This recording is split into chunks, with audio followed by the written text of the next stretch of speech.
Day shift will suck your blood like our Naija witches. Maybe your sense. Honestly, I don't know. Let's roll.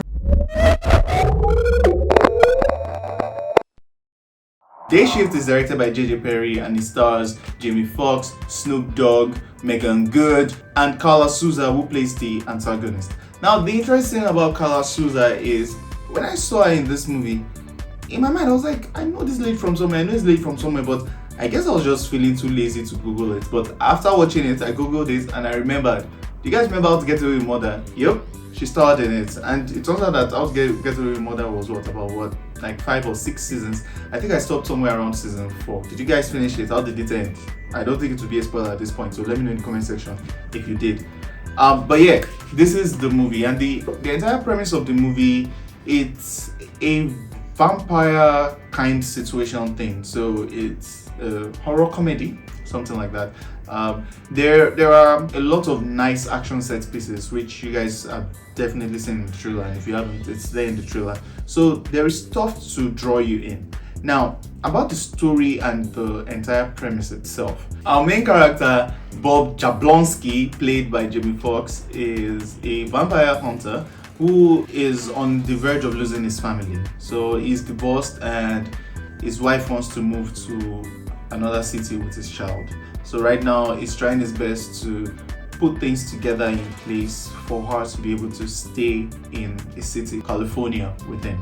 Now, there are a lot of moving parts in this movie, but it was not all that complicated. I think that's something that I'll say I like about this movie. It did not take itself too seriously, and I think that's where it shines. So I'll say for me, Act 1 and Act 2 were a lot of fun to watch. I like that. I like the performances of different characters. The thing is, we did not expect anything extra deep from any one of them at any point in this movie, because that's just what this movie is.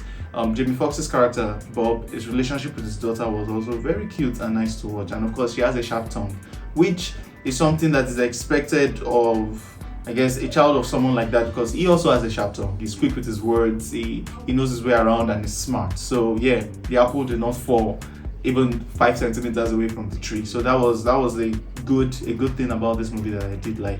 Now for the cons, I think Act 3 was the weakest. And you know, the thing is this, of course, when you introduce a story well, it's good.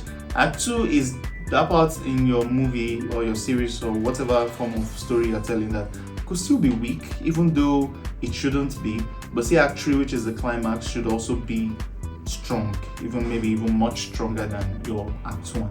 Act 3 was it was okay at best. Of course, there's a lot of blood and guts and shooting. It's not anything super spectacular or anything, oh my god, mind-blowing or anything like that. It was just okay. I think this is the kind of movie that Jamie Foxx, Snoop Dogg, and the rest of the cast and crew just pretty much did for fun. I mean, when I looked at the budget and I saw that this thing had the budget of $100 million, I was like, wow. I think a lot of that just went to paying the actors. And you know, that's the funny thing about Netflix over the past, I'll say 3, 4, 5 years, that it's good in some instances when they bring the big guys and they pay the big bucks, right? A typical example is the Grey Man movie, which I absolutely loved. A review to that is up here.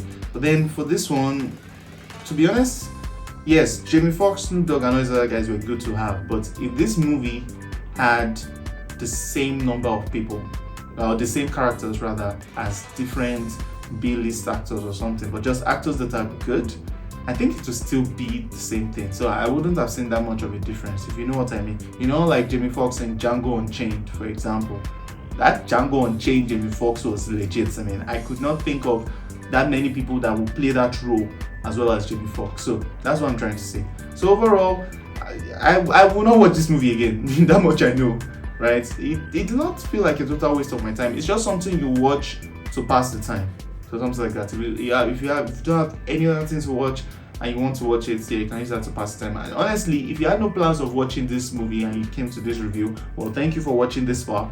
And the thing is, I think this review has pretty much done it for you. I know I did not give away that many spoilers because truly, there isn't much to spoil. I mean, there's one interesting twist somewhere, but then it's expected. There isn't much to spoil, and actually was but hey, it did not suck. I did not feel pissed watching this movie, so you understand. So it wasn't terrible by any means, but then it was not great. It was kind of good. So that's what this movie is.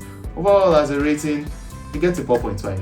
That's and honestly, that's me being generous. It was good to see.